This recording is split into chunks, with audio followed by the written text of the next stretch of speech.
we go. We begin tonight with an issue that affects millions of Canadians trying to reach the Canada Revenue Agency. Auditor-General Karen Hogan, appearing before the Public Accounts Committee yesterday, says the agency's call centers are failing and failing badly. And after years of promises and millions spent, little has changed. Now, here's what she told the Standing Committee on Public Accounts yesterday. We found agents' responses to individual tax questions were accurate only 17% of the time. And business tax or benefit questions were accurate just over half of the time. To test the accuracy of agents' responses to account-specific questions, we reviewed a sample of recorded conversations. We found that the accuracy was much higher when questions pertained to specific accounts. Now, Hogan says training methods for the call center workers are weak at best. Will you hear this? I think there's lots of opportunities within Canada Revenue Agency to improve how they provide service to Canadians, and having only about 10% of an agent's annual performance review based on the accuracy and completeness of their responses, in my mind, does not encourage a good culture where accuracy and completeness is top of mind. In Canada, our tax system is a voluntary one, and Canadians are expected to provide their tax returns on time with accurate information. And I think in return, they should expect that the Canada Revenue Agency will be available in a timely fashion and provide them with accurate information. And what we're seeing is that is not the case. This was meant to be a follow-up to see if things had improved since 2017. And I would say that if you're calling about a general question, they haven't gotten better. But if you are calling about specific things about your account, you will get an accurate answer. However, the My Account creation was meant to take calls away from a call center. And a majority of the calls received by the call center right now are trying to access My Account. So I think there's a lot of opportunities to make this more efficient for Canadian taxpayers. Wow. Do you think? A lot of opportunities. The call centers, people have ended up on the line trying to get through to someone 3 hours. 3 hours. That's insanity. Waiting to get through. And then when you do get through, if you have a question that's very general in nature, most of the time, 83% of the time, you were getting the wrong information. They were a little better if you went to your specific account and had a question related to your specific account. But in general terms, 83% of the time, the wrong information. And all of the long waits trying to get through on the phone, they've got outdated tech, and they've spent $100 million on the system so far. Mm-hmm. $100 million, Eddie.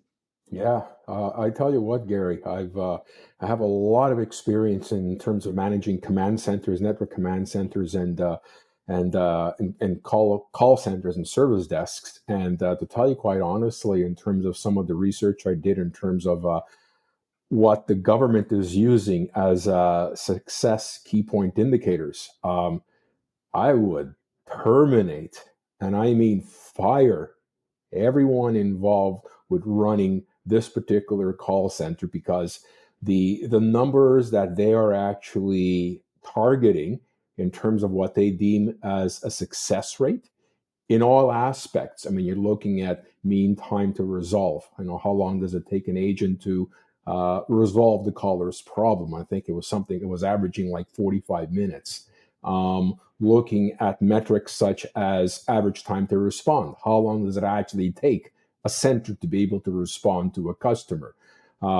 She's saying, you were saying in some cases you're waiting 3 hours. The agency is saying something to 50 to 60 minutes, which I find hard to believe. But 50 to 60 minutes is way, way, way too long. So there are all kinds of fascinating ways in terms of using technology to do one important thing. A couple of important things, but first and foremost, give the caller what they're looking for, right? You're either using technology to provide the caller with the response they're looking for, using all kinds of technology, voice recognition technology. They should be employing AI at this particular stage, which is a lot of money to invest as well. They could also be employing in knowledge center services where you have an agent who has to provide information on tens of thousands of different possible questions and outcomes, basically presenting this information to the agent to help guide him to provide a necessary answer to the caller. So much technology out there available to help the agent, and it seems that still we're failing miserably on all fronts. How quickly can we get to the caller? How well can we actually answer the caller's question? And at the end of the day, you're looking at customer sat scores. They're saying, they've got customer satisfaction ratings of 77%. Well, I think that's low to begin with. I'd be fired for 77% customer sat. But by the same token, I don't think they're being quite honest in terms of what the true customer sat is. The numbers could be manipulated to make them look better than they actually are. I wouldn't be proud of 77%. I would get fired for that. My directors would have been fired for that. So, you know what, Gary, there is a lot of work that has to happen here. And this is not the agent's fault. This is not the call center's fault. This is the government's fault and neglect of that particular organization and keeping them up with the times in terms of what technologies are necessary and available to the agents, and at the end of the day, enable them to be successful in addressing what the caller is inquiring about in the first place. And this is it's a disaster. Myself, my wife, few of my consultant friends would be more than happy to offer our services out there.